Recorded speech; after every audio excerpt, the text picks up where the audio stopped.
Bir hafta boyunca pazartesiden beri yok. Geliyor 2 saat verirler yine tekrar oluyor. Dün akşamdan beri hiç gelmedi.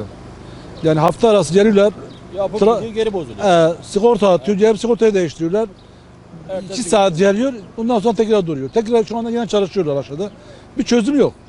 Hatta burayı açtılar. Buradan biraz da hat değişimi yaptılar. Yine değişen bir şey yok. Burada bütün şeyin buraya yüklemişler. Pazarcı hem de tehlike arz ediyor. Yani insan hayatı söz konusu orada. Hem mal hem can malımız tehlikede orada. Şimdi penye atölyesi burası. Allah korusun nasıl gümlerse buradan çıkmamız mümkün değil. Yani biz bunu yetkililere söyledik. İmza topladık. Müdürlüğe verdik. Tekrar dün bir haftadan beri mühendislerine söyledik. Kendilerine söyledik. Maalesef ciddi bir eğilim yok.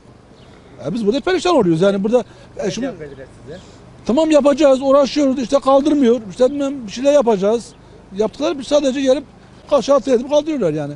Şu anda da diyorlar ki şimdi Voltajlarınızı düşürün diyorlar. ya şimdi diyorlar ki işte efendim trafo kaldırmıyor. Trafo mühendisleri gelecek, denetleme yapacaklar. Ya burada en az 2-3 bin tane insan mağdurdur yani. Şimdi bu penye fuarı açılacak yanında burada. Esnaflar o kadar harcama yapmış. Şu anda işler durdu olduğu gibi. Buna hazırlanıyorlar yani. İşçiler çalışmıyor. Atölyeler hep kapandı. Yani şurada hepsi dükkanı kilip gidiyor. Yani bu bir haftadan beri yani bunun bir el atılmasını istiyoruz yani. Yetkili arkadaşlar kimse buna ciddi bir şekilde el alsınlar buna. Yani biz hakikaten mağduruz yani. Yani biz bu böyle devam ederse kesinlikle bakanlığa başvuracağız yani. Direkt Enerji Bakanı'nın deşe çekeceğiz. Faks aldıracağız yani. Çünkü biz hakikaten mağduruz burada yani. İstanbul'da zaten işlerimiz kırık. Bu da bunun üzerine geldiği zaman tamamen bize perişan. Adam işçi parası veriyor, hiç çalıştıramıyor. Ne yapsın adam yani şimdi? Şurada bakın hepsi bir tanesi elektriği yok. Bunların hepsi dünya kadar maliyeti var.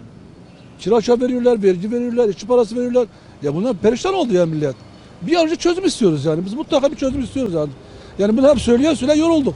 Ama maalesef ciddi bir şekilde eğlen yok. 2 tane personel geliyor. Tamam abi yapıyoruz, yapmaya çalışıyoruz ama maalesef elde bir şey yok. Tam bir haftadan beri biz bu elektrik sorununu yaşıyoruz. Bunu da yetkili arkadaşlara kaç seferdir söylüyoruz, bildiriyoruz. Onun için işte her gün geliyor arkadaşlar, birkaç saat çalışıyorlar. Birkaç saat çalışıp gittikten sonra tekrar yine aynı sorunla biz karşı karşıya kalıyoruz. Bir de işin asıl önemli tarafı bizim bu sene, bu yıl için yani senede bir defa yapılan uluslararası firmaların katılımları oluyor. İşte gelen insanlar oluyor Antep'e fuar için. Bu fuarda buradaki esnaf arkadaşlarımızın hepsinin tezgahları var, standları var. Yani ürünlerini bir yıl boyunca hazırlamışlar ve fuar için stand kurmuşlar ve bu standlara çok büyük paralar vermişler. Ve gelen insanlara karşı, işte müşterilere karşı ürünlerini pazarlayabilmek için. Ama son bu bir haftadan beri buradaki hiçbir atölye çalışmıyor. Ve buradaki hiçbir dükkanlar işte sizin de gördüğünüz gibi burada elektrikler yok, elektrikler kesintili. Ondan dolayı da yapmış olduğu ürünleri şu an için standa çıkartamayacaklar. Ve bizim fuarımız çarşamba günü.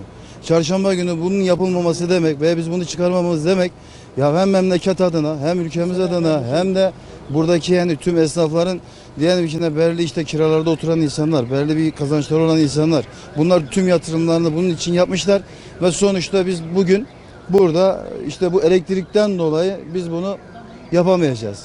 Bunun sıkıntısı olacak bizden. Yetkili arkadaşlara da bir haftadan beri söylüyoruz. Arkadaşlar artık geliyorlar. Bazı şeyi de bizde buluyorlar. Diyorlar ki işte burası bu pasajın. Yani şu pasajın diyelim ki trafosu var. Bu trafo burada diyelim ki pasaj esnafına verilmesi gerekirken ta buradan Giylant'ın oraya kadar, EPA mağazasının oraya kadar 5-6 tane mahalleye, 6-7 tane mahalleye buradan elektrik verdikleri için buranın trafosu kaldırmıyor. Biz bunları kendilerine söylediğimizde bize diyorlar ki siz bir trafo yeri gösterin diyorlar. Ya biz esnaf olarak kardeşim biz size trafo yeri gösterebilir miyiz? Yani sizin yapabileceğiniz nedir? Buradaki esnafın trafosu diyen ki çalışan insanlar var. Buradaki trafo buna yeterliyse siz fazla olanları çekeceksiniz. O da sizin sorunuz. Bizim sorunumuz değil ama. Ama bize şu an bu sıkıntı yaşatıyorlar ve şu an için bu fuardan dolayı da çok büyük bir sıkıntı içerisindeyiz. Program içerisindeyiz. Yani bunun ilgililer tarafından giderilmesini istiyoruz. Biz onlara müracaat ettiğimizde işte bu elektrik götürmediğini ve bu trafonun burayı kaldırmadığını söylüyorlar. Biz sadece bu pasaj için yapılan trafonun burada başka yerlere verilmesinden şikayetçiyiz. Ve bizim pasajın elektriğini bizim pasajdan başkası kullanmasın ve bütün başka yerlere de yeni trafolar bağlansın. Biz de sıkıntıdayız şu anda. Bütün mahalleli herkes sıkıntıda ama belediye veyahut TEDAŞ gelip bu işlere bir el atması lazım. Bir an evvel çözüm bulunmasını istiyoruz. Şu anda TEDAŞ'ın hiç büyük yetkilisini görmedik burada. Müdürünü, mühendisini, hiçbirini görmedik. Sadece elemanlar geliyor, şartelleri değiştirip gidiyorlar. Bir saat sonra gene tekrar patlıyor. Yani bu büyük bir sorun var. Soruna da hiç kimse el atmıyor. Sadece